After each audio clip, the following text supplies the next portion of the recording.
नमस्कार, जय हिंद, जय भारत। मैं अभिषेक और आप देख रहे हैं हमारा YouTube channel Rudra education hub. दोस्तों, एक बार फिर से आप सभी का हमारे इस यूट्यूब चैनल पे हार्दिक स्वागत और अभिनंदन है। दोस्तों, आज के सेशन में, आज की इस वीडियो में हम आपसे बात करने वाले हैं नवपाषाण काल से संबंधित कुछ बड़े ही इम्पोर्टेंट फैक्ट के बारे में। इसके पहले कि दोस्तों आज के सेशन की हम शुरुआत करें, जल्दी से आप सभी जुड़ जाइए।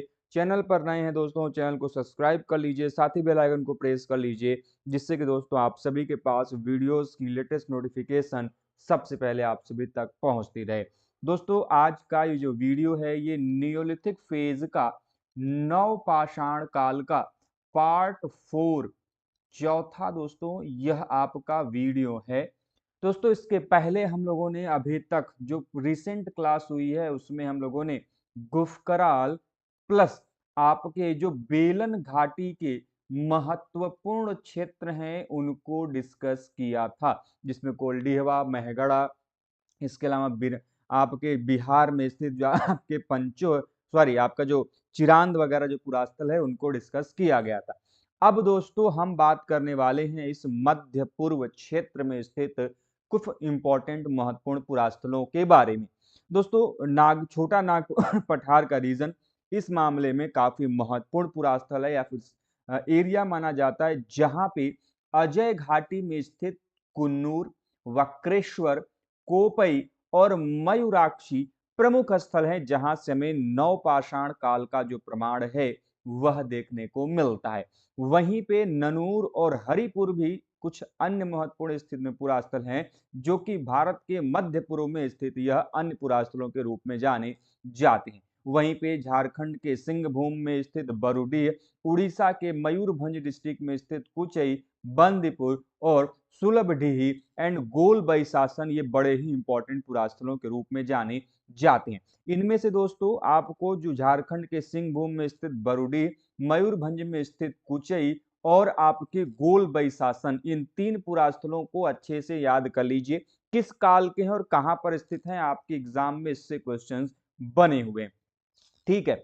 इसके अलावा बंदीपुर उड़ीसा में पी आचार्य द्वारा खोजा गया प्रथम नवपाषाणिक स्थल, ये काफी इंपॉर्टेंट है। जैसे आपके एग्जाम में क्वेश्चन पूछा जा सकता है कि उड़ीसा का खोजा गया प्रथम नवपाषाणिक स्थल का नाम क्या है, वो है बंदीपुर, और किसके द्वारा खोजा गया, यह खोजा गया पी आचार्य के द्वारा। वहीं पे कुचई जो है ये उड़ीसा का प्रथम उत्खनित नवपाषाणिक स्थल है।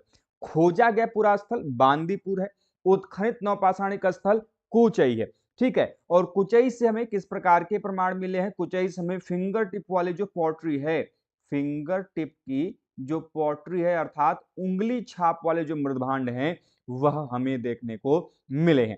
अब उसी झारखंड जिससे मैंने आप लोगों को बताया था सिंहभूम में स्थित जो बरूडी है वो भी बड़ा महत्वपूर्ण, जिसका उत्खनन 1962 में 1962 में डी सेन और ए के घोष के द्वारा किया गया।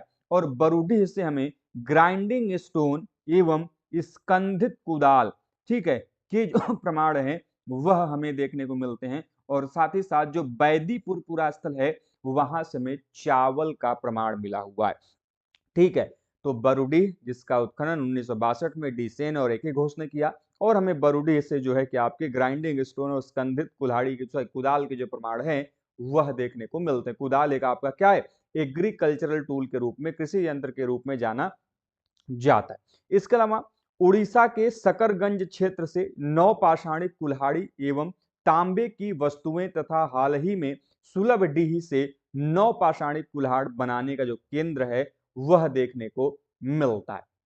अब ध्यान रखिएगा, उड़ीसा का सकरगंज इस मामले में महत्वपूर्ण है क्योंकि वहां से हमें नियोलिथिक नियोलिथिक सेल्ट का जो प्रमाण है वो तो प्राप्त है ही, साथ में हमें वहां से जो कॉपर ऑब्जेक्ट हैं, जो तांबे की वस्तुएं हैं, वह भी वहां से देखने को मिलती हैं। इसके अलावा जो सुलभडी आर्कियोलॉजिकल साइट है वहां से नियोलिथिक सेल्ट इंडस्ट्री जो है, नियोलिथिक सेल्ट इंडस्ट्री जो है वह भी जो प्रमाण है उसके बनाने का जो कारखाना या फिर केंद्र कह सकते हैं या सेंटर कह सकते हैं, वह वहां से मिला हुआ है। इसके अलावा उड़ीसा का ही एक बड़ा ही महत्वपूर्ण पुरास्थल गोलबई शासन, जो कि मंदाकिनी नदी के तट पर स्थित है, और इस गोलबई शासन पुरास्थल से स्तंभ गर्तों के प्रमाण मतलब पोस्ट होल्स के जो प्रमाण है वह देखने को मिलते हैं। वृत्ताकार झोपड़ियों के प्रमाण, सर्कुलर हट्स के प्रमाण, और साथ ही साथ हैंडमेड जो आपके टेराकोटा फिगरिन्स हैं, ठीक है, जिसमें मानवीय मृण मूर्तियों का जो प्रमाण है, ठीक है, एंथ्रोमॉर्फिक टेराकोटा का जो प्रमाण है वह भी हमें वहां से देखने को मिलता है, जो कि अपने आप में काफी ज्यादा महत्वपूर्ण है। इसके अलावा उड़ीसा का ही लेखामुड़ा केव बहुत इंपॉर्टेंट है, आपके एग्जाम में बार बार रिपीट होता है, और उड़ीसा के इस लेखामुड़ा केव से हमें मध्य पाषाण काल से लेके नव पाषाण काल तक का जो मानव विकास के प्रमाण हैं वह वहां से देखने को मिला हुआ है। तो सबसे पहले तो ये ध्यान रखना है कि लेखामोड़ा केव है कहाँ पे, उड़ीसा पे है। ये किस लिए प्रसिद्ध है? क्योंकि ये मध्य पाषाण काल से नव पाषाण काल के दौरान मेसोलिथिक से नियोलिथिक में कैसे डेवलपमेंट हो रहा है, विकास हो रहा है, उसके बारे में जो जानकारी है हमें इस पुरास्थल से देखने को मिलती है। ठीक है, वो था मध्य पूर्व भारत। अब हम बात करने वाले हैं पूर्वोत्तर भारत की, नॉर्थ ईस्ट भारत की। दोस्तों नॉर्थ ईस्ट भारत काफी इंपॉर्टेंट है, और नॉर्थ ईस्ट भारत में सबसे पहली बार 1867 में जॉन लुबॉक ने असम की ब्रह्मपुत्र नदी घाटी से नौपाषाणिक उपकरणों की खोज की, और ये आपके एग्जाम का आया हुआ क्वेश्चन है। और क्वेश्चन क्या है बेटे, ध्यान से समझिएगा।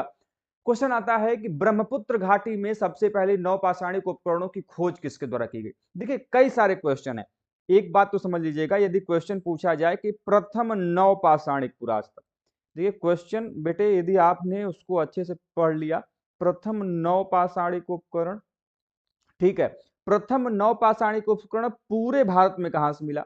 ठीक है, प्रथम नौपाषाणिक उपकरण यूपी में किसके द्वारा प्राप्त किया गया? वैसे ही प्रथम नौपाषाणिक उपकरण ब्रह्मपुत्र घाटी में या फिर असम इत्यादि के रीजन में किसके द्वारा प्राप्त किया गया? तो तीनों के बेटे आंसर अलग अलग है। जो एम एच कृष्णन है, एम एच कृष्णन जो है, उनके द्वारा जो है प्रथम नौपाषाणिक पुरास्थल जिसका नाम था लिंग सुगुर आर्कियोलॉजिकल साइट, वहां से प्राप्त किया गया था प्रथम नौपाषाणिक उपकरण। वहीं पे यूपी में बात करते हैं तो यूपी में बात किया था किसने?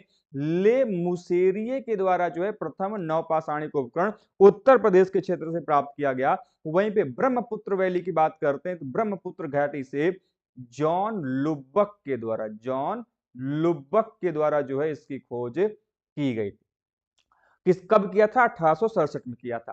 अब ध्यान रखिएगा, ये वही भाई साहब जॉन लुब्बक हैं जिन्होंने सबसे पहली बार जो पैलियोलिथिक, जो पैलियोलिथिक एंड नियोलिथिक टर्म का प्रयोग अपनी बुक जिसका नाम क्या है, प्री हिस्टोरिक टाइम्स में किया था।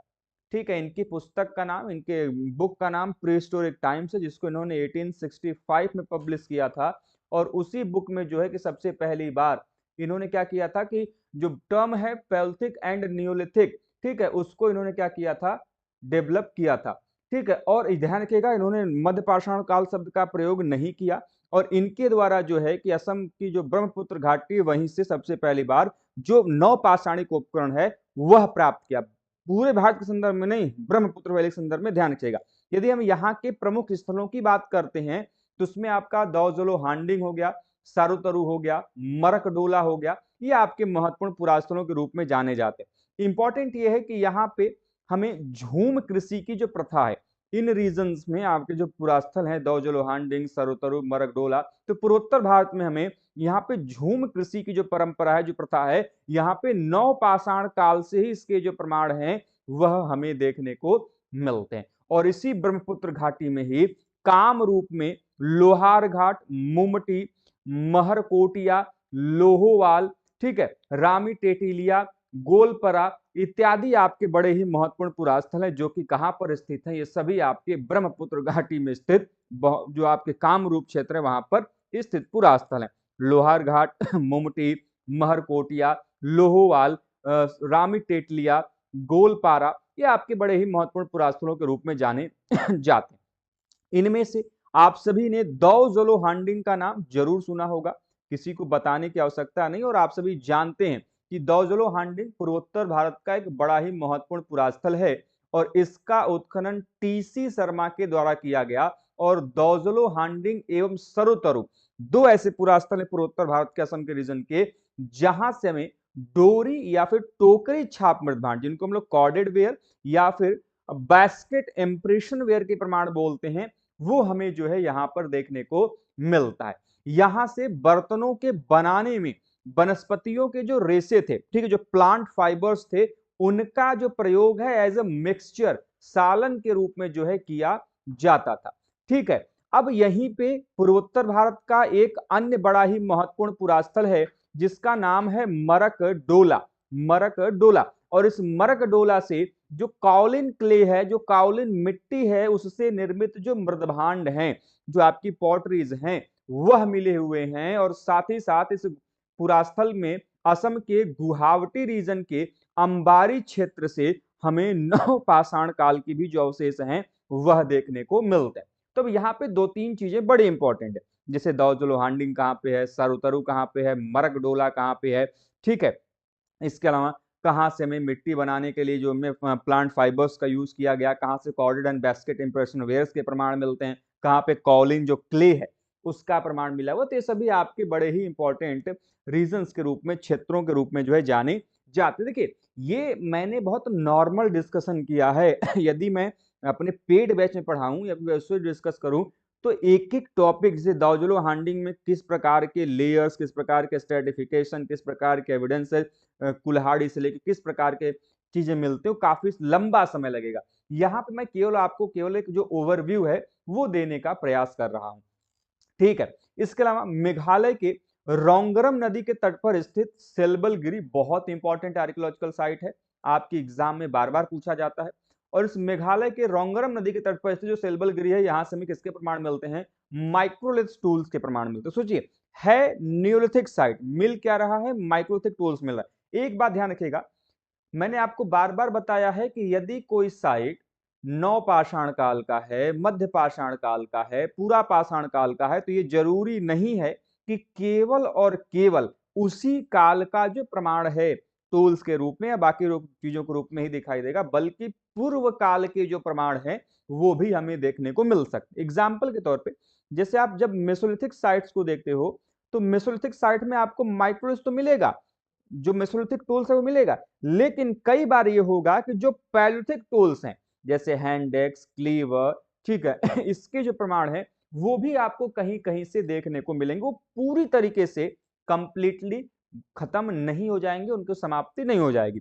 ठीक है, तो वैसे ही आपको न्यूलिथिक साइट कई सारे ऐसे पुरास्थल मिलेंगे जहां पे आपको माइक्रोलिथिक टूल्स के जो प्रमाण है वो देखने को मिलेंगे। और इसी में आपका मेघालय का जो सेल्बलगिरी पुरास्थल है वहां से मिला हुआ, जो कि रोंगरम नदी के तट पर स्थित है। ठीक है, अगला पुरास्थल है पंथार लांगथेन।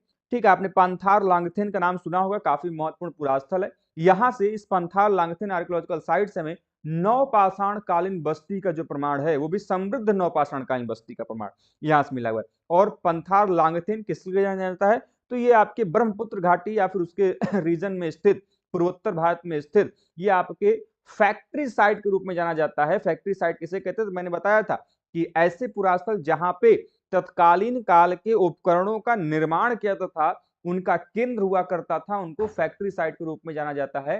ठीक है, तो पांथार लांगथेन इस प्रकार का एक फैक्ट्री साइट है। इसके अलावा यदि हम बात करते हैं मणिपुर से, तो मणिपुर का नापचिक क्षेत्र और पूर्वोत्तर के कनाई गांव जो कि डिब्रूगढ़ में स्थित है, वहां से भी हमें नवपाषाण कालीन स्तर के जो प्रमाण है वह मिलते हैं। और नवपाषाण काल से लेके 6वीं शताब्दी ईस्वी तक के जो प्रमाण है आपको वह इस रीजन में हमें देखने को मिलते हैं। तो आपने इस प्रकार से देखा कि जो पूर्वोत्तर भारत है उसमें चाहे हम असम की बात करें, चाहे हम मेघालय की बात करें, चाहे हम मणिपुर इत्यादि की बात करें, वहां से हमें नवपाषाण काल का जो प्रमाण है काफी अच्छा देखने को मिलता है। अब एक बात ध्यान रखिएगा कि ये जो रीजन है पूर्वोत्तर भारत, ये पूरा पाषाण काल के दौरान और साथ ही साथ मध्य पाषाण काल के दौरान इनका उतना विकास देखने को नहीं मिलता जितना आपको नवपाषाण काल के दौरान जो है देखने को मिलता है। अब किस प्रकार से इन रीजन्स में पूर्वोत्तर भारत में उपकरण निर्माण का जो प्रमाण है देखने को मिलता है, किस प्रकार इनकी टूल टेक्नोलॉजी, टूल टाइपोलॉजीज क्या थे। तो असम के रीजन में हमें बलुआ पत्थर अर्थात सैंडस्टोन, ठीक है, असम के रीजन में जो टूल्स हैं हमें सैंडस्टोन, क्वार्ट्जाइट, अश्मीभूत फॉसिल वुड का जो प्रयोग है यहाँ पे इन टूल्स को बनाने के लिए किया जाता था। तो असम के रीजन में जो टूल्स हैं वो किससे बनते थे, तो सैंडस्टोन से बनते थे, क्वार्ट्जाइट से बनते थे, एंड फॉसिलाइज्ड जो वुड होते थे उनका प्रयोग यहाँ पे उनके निर्माण में किया जाता था। इसके अलावा यदि हम मेघालय के रीजन को देखेंगे तो मेघालय में डोलेराइट का प्रयोग, ठीक है, नागालैंड में जो ग्रीन स्टोन है, हरे रंग के जो पत्थर हैं, उनका प्रयोग उपकरणों के निर्माण में किया गया है। और पूर्वोत्तर भारत में जो स्कंधित कुल्हाड़ियां हैं, ठीक है, जो सोल्डर्ड सेल्ट हैं, उनके निर्माण में जो कॉपर के वायर हैं, ठीक है, तांबे के जो तार हैं, उनका प्रयोग हमें देखने को मिलता है, जो कि अपने आप में काफी ज्यादा महत्वपूर्ण है। ठीक है, अब देखिए नवपाषाण काल में आखिर मनुष्य क्यों कहा जाता है बार बार कि ह्यूमंस के द्वारा यूज में लाया गया सबसे पहला जो आपका मेटल है वो क्या था, वो आपका कॉपर था, वो आपको यहाँ पर देखने को मिलता है। ठीक है, इसके अलावा अब हम बात करेंगे दक्षिण भारत की जो प्रमुख नौ पाषाणिक संस्कृतियां हैं उसके बारे में। ठीक है, अब सर्वप्रथम दक्षिण भारत में ही नौ पाषाणिक पालिशदार कुल्हाड़ी 1842 में कर्नाटक के लिंग सुगुर से मैसूर रियासत के पुरातत्व अधिकारी श्री एम.एच. कृष्णा को मिला हुआ था। अब मैंने जैसा कि आप लोगों को बताया ही कि भारत का प्रथम नौपाषाणिक उपकरण किसने खोजा था, एम.एच. कृष्णन ने खोजा था। ये वही एम.एच. कृष्णन है जिन्होंने 1842 में, जैसा कि आप यहां पर देख पा रहे हैं, कर्नाटक का जो लिंग सुगुर क्षेत्र है वहां से इन्होंने प्राप्त किया था। अब इंपॉर्टेंट ये है कि ये जो एम.एच. कृष्णन है उस समय के तत्कालीन जो मैसूर रियासत हुआ करती थी, क्योंकि ये 1842 कौन सा काल है, ब्रिटिश काल है, और उस दौरान ये रियासतों में बटा हुआ क्षेत्र था। उनमें से जो मैसूर रियासत थे, उस मैसूर रियासत के ये क्या थे, आर्कियोलॉजिकल ऑफिसर थे, पुरातात्विक अधिकारी थे, और इन्हीं के द्वारा जो है कि वहां से सबसे पहला जो नौपाषाणिक उपकरण है खोजा गया था। और वो उपकरण था क्या, ये बड़ा इंपॉर्टेंट है, क्योंकि आप नवपाषाण काल में विभिन्न प्रकार के उपकरण देखते हो। आप नवपाषाण काल में कुदाल देखते हो, आप नवपाषाण काल में बसुला देखते हो, आप नवपाषाण काल में छेनी देखते हो, आप नवपाषाण काल में कुल्हाड़ी देखते हो। तो चीजें हो गया, ठीक है, अलग अलग प्रकार के जो उपकरण देखने को मिलते हैं। लेकिन इन्होंने प्राप्त क्या किया, तो न्यूलिथिक पॉलिश्ड सेल्ट का प्रमाण मिलता है। ठीक है, नवपाषाणिक पालिशदार कुल्हाड़ी का जो प्रमाण है वह यहां से देखने को मिलता है। ठीक है, दक्षिण भारत के नौ पाषाणिक संस्कृति की जो कालावधि है वो 2500 ईसा पूर्व से लेके 1000 ईसा पूर्व हमें देखने को मिलती है। अब जरा सा इसकी टाइमलाइन को देखिए, यदि आप इसको उत्तर भारत से कंपेयर करेंगे तो पता चलेगा कि इसकी टाइमलाइन उत्तर भारत से थोड़ी क्या है, आगे चल रही है। मतलब उत्तरकालीन जो आपका नवपाषाण संस्कृति है उसकी प्राचीनता ज्यादा है, जबकि नवपाषाण काल जो आपके दक्षिण भारत का है उसकी प्राचीनता कम है। क्योंकि यदि आप इसके टाइमलाइन को देखें 2500 से लेके 1000, तो ये टाइमलाइन वही है जहां पे उत्तर भारत के रीजन में क्या चल रहा है, आपके जो हड़प्पा का काल है, जो हड़प्पा सभ्यता है वो आपकी आ चुकी है। हड़प्पा सभ्यता का जो प्रमुख सभ्यता का काल है वो कब से, 2500 से लेकर 1750 को उसका जो पीक काल है, जो मेच्योर हड़प्पा का काल है वो माना जाता है। ठीक है, तो उसी काल में आप देख रहे हैं कि यहाँ पे भी आप चले आइए जहां से आपका 2500 से स्टार्ट हो रहा है और 1000 तक जा रहा है। मतलब वैदिक काल तक ये जो आपकी टाइमलाइन है उत्तर भारत में वैदिक काल तक आ जा रहा है, और यहाँ पे दक्षिण भारत में नवपाषाण काल का जो प्रमाण है वह देखने को मिलता है। तो इस क्षेत्र की नौपाषाणिक संस्कृति को व्हीलर ने दक्षिण पूर्व एशिया से प्रभावित माना था। मतलब मार्टिमर व्हीलर कहना था कि भैया जो आपके दक्षिण भारत की आपकी नौपाषाणिक संस्कृति है यह दक्षिण पूर्वी एशिया से प्रभावित है। ठीक है, वहीं पे जो अल्चिन महोदय हैं और जो एच.डी. संकालिया हैं, इनका विचार था कि ये आपके दक्षिण भारतीय जो नौपाषाणिक संस्कृति है इसका निर्माता पश्चिम एशिया अर्थात ईरान से आए होंगे। लेकिन महत्वपूर्ण यह है कि दक्षिण भारत की नवपाषाणिक संस्कृति महाराष्ट्र की ताम्रपाषाणिक जोरवे संस्कृति से प्रभावित हमें देखने को मिलती है। जब हम आपको चालकुलिथिक पीरियड पढ़ाएंगे तो चालकुलिथिक में 4 बड़े इंपॉर्टेंट वहां पे कल्चर हैं। ठीक है, आहाड़, मालवा, जोरवे, ठीक है, और कायथा। तो उनमें से जो जोरवे सबसे लास्ट की संस्कृति है, उनमें जो है किसको एसोसिएट किया जाता है, इस आपके इनके विकास को लेके। दक्षिण भारत में नवपाषाण काल की उगाई गई पहली फसल क्या थी? मिलेट थी, रागी थी। अर्थात दक्षिण भारतीय जो नवपाषाण कालीन लोग थे, उन्होंने सबसे पहले किस फसल का निर्माण किया था, उगाया था उसे, तो वो था मिलेट या रागी का। ठीक है, और रागी और कुल्थी यहाँ की प्रमुख फसलों के रूप में दक्षिण भारत में हमें देखने को मिलती है। और कृषि जन्य बाजरा दक्षिण भारत में सबसे पहले इसी काल में हमें देखने को मिलता है। तो जिस बाजरा को आप अभी खाते हो, ये कृषि जन्य बाजरा, मतलब कृषि के द्वारा उपजाए जाने वाले जो बाजरे का जो प्रमाण है दक्षिण भारत में, वो इसी नवपाषाण काल में पहली बार देखने को मिलता है। कई सारे पुरास्थल जैसे टेक्कल, कोटा, हल्लूर से हमें चने के भी प्रमाण मिले हैं, रागी के दाने के, जो कुल्थी के जो प्रमाण है वो मिले हुए हैं। ठीक है, पय्यम पल्ली से कुल्थी के प्रमाण मिले हुए हैं, वो मूंग के साक्ष्य मिले हुए हैं। वहीं पे दक्षिण भारत में जो मुर्गा पालन का प्रमाण है, वो भी इसी युग में पहली बार जो है हमें देखने को मिलता है। अब आप सभी जानते हैं दक्षिण भारत में सबसे जो महत्वपूर्ण है, जो कि आपके एग्जाम में बार बार पूछे जाते हैं, और वह क्या है? वह है आपके इनके राख के टीले। ठीक है, राख के टीले इनके सबसे महत्वपूर्ण है। टीजे न्यूबोल्ड के द्वारा कुपगल में सर्वप्रथम राख के टीले उत्खनित किए गए थे। और आपके एग्जाम का क्वेश्चन आता है कि दक्षिण भारत का सर्वप्रथम उत्खनित राख के टीले का प्रमाण नाम क्या है? तो वो है बेटे आपका कुपगल। कुपगल में सबसे पहली बार राख के टीले का उत्खनन किया गया। किसने किया? टीजे न्यूबोल्ट ने किया। लेकिन क्वेश्चन ये आता है कि किसने कहा था कि ये जो राख के टीले हैं इनका संबंध नवपाषाण काल से? ये बड़ा इंपॉर्टेंट क्वेश्चन है। ठीक है, तो सर्वप्रथम रॉबर्ट ब्रूस फूट ने ही दक्षिण भारत में कई स्थानों पर स्थित राख के टीलों को नवपाषाणिक बताया था। अब ये है क्या? देखो भैया समझिएगा कि ये जो दक्षिण भारत में जो राख के टीले हैं जगह जगह पर देखने को मिलते हैं, इनको एसोसिएट किया और बताया कि नहीं ये आपके किस काल के? नवपाषाण काल के। ये काम किसने किया? आरबी फूट ने, रॉबर्ट ब्रूस फूट ने। ये रॉबर्ट ब्रूस फूट वही हैं जिनको हम लोग father of Indian pre history के रूप में भी जानते हैं। Father of Indian pre history के रूप में जो है इनको जाना जाता है। ये भारतीय प्रागैतिहासिक काल के जनक भी माने जाते हैं। इन्होंने ही जो है कि सर्वप्रथम जो पल्लवरम का रीजन है वहां से 1863 के आसपास में क्या किया था कि जो हैंडेक्स है, ठीक है, उसके प्रमाण प्राप्त किए थे। This is the first Palaeolithic tool. यही पहला पूरा पाषाणिक उपकरण है जो कि इनके द्वारा प्राप्त किया या खोजा गया था। ठीक है, इसके अलावा उन्होंने बुद्धिक नामा जो कुडातनी से राख के टीलों का उत्खनन किया था। किसने? आपके आरबी फूट ने। फूट के अनुसार इन राख के टीलों से पशुपालन की पुष्टि भी की थी।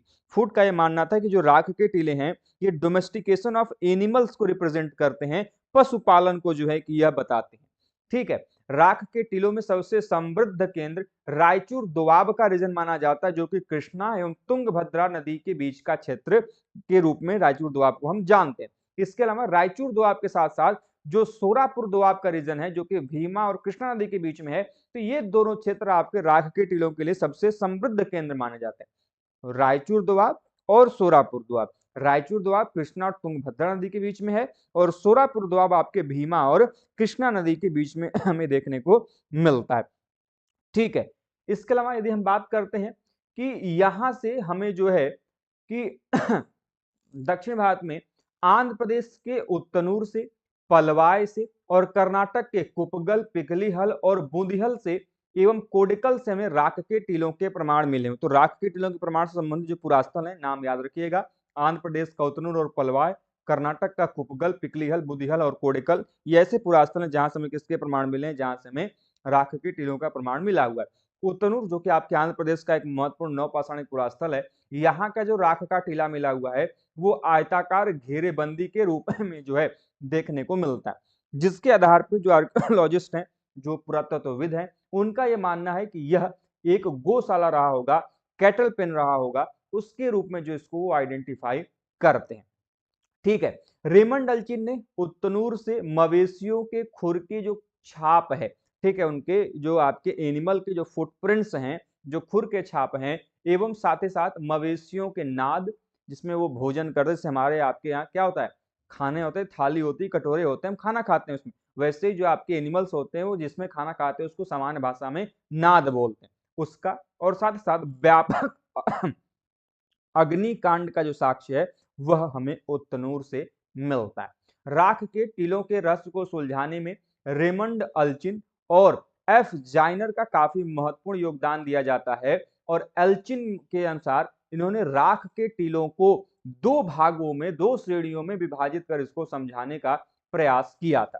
पहला कि स्थायी बस्तियों से संबंधित या संलग्न जो राख के टीले हैं, इसमें आपके कुपगल का साइट आ सकता है, शंगन कल्लू, ठीक है, गदिगानूर, बुदिहल, पिकलीहर, शिवापुरा, मंचनपल्ली को इन्होंने शामिल किया। वहीं पर ऐसे राख के टीले जो कि किसी आवासीय क्षेत्र से या फिर बस्तियों से संबंधित नहीं थे, जैसे में कुडातिनी, उत्तनूर, गुडेकल्लू, लिंगाडाहल्ली, शुरुंगु, कंचागरा, बेलागुलू, सनावासरूर, बुदिनी, निम्बापुर, मानवी, यरंगुंटी, गौंदूर, कोडेकल, ये सभी आपके ऐसे क्षेत्र हैं, ऐसे पुरास्थल हैं जहां पर राख के टीले तो मिले हैं, लेकिन ये किसी भी पुरास्थल जो है किससे संबंधित नहीं है, बस्तियों से संबंधित नहीं है।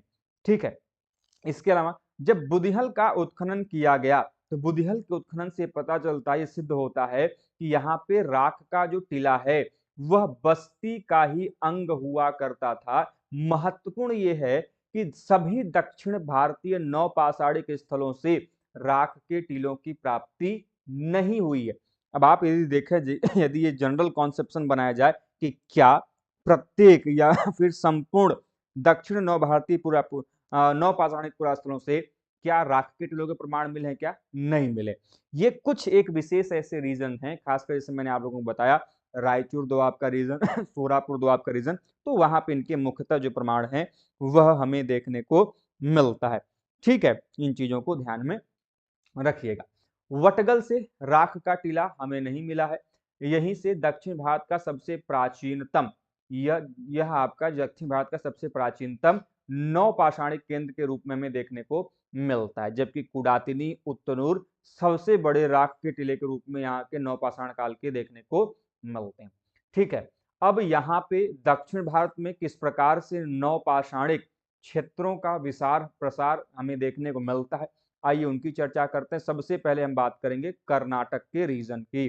तो कर्नाटक में यहाँ पे वटगल, बूंदीहल, मास्की, ब्रह्मगिरी, शंगनकल्लू, कुपगल, तेरदल, पिकलीहल, टेक्कलकोटा, हल्लूर, कोडेकल, हम्मिगे का ये सभी आपके पुरास्थल मैसूर जिला में है। वहीं पे कावेरी तट पर स्थित आपका टी नरसीपुर, ठीक है, कल्लूर, ठीक है, बिला, मरायन गुंडा, शेदल कुंडा, ये आपके काफी महत्वपूर्ण पुरास्थल हैं। और दक्षिण भारत के महत्वपूर्ण स्थल कर्नाटक के बेल्लारी क्षेत्र में ही स्थित थे।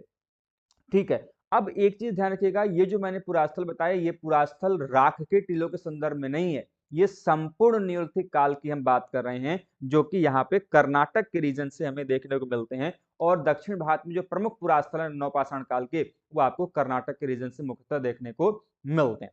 इसके अलावा बेल्लारी से ही दक्षिण भारत में पाषाण के औजार बनाने का जो प्राचीन कारखाना है वह आपके बेल्लारी से मिला हुआ है। टेक्कलकोटा समय तांबे की एक जो आदिम कुल्हाड़ी है, ठीक है, कॉपर का जो आपका सेल्ट है, कॉपर सेल्ट जो है आपके एग्जाम का एक बड़ा इंपॉर्टेंट क्वेश्चन है कि दक्षिण भारत के किस पुरास्थल से कॉपर सेल्ट का प्रमाण मिलता है, तो वो टेक्कलकोटा से मिलता है।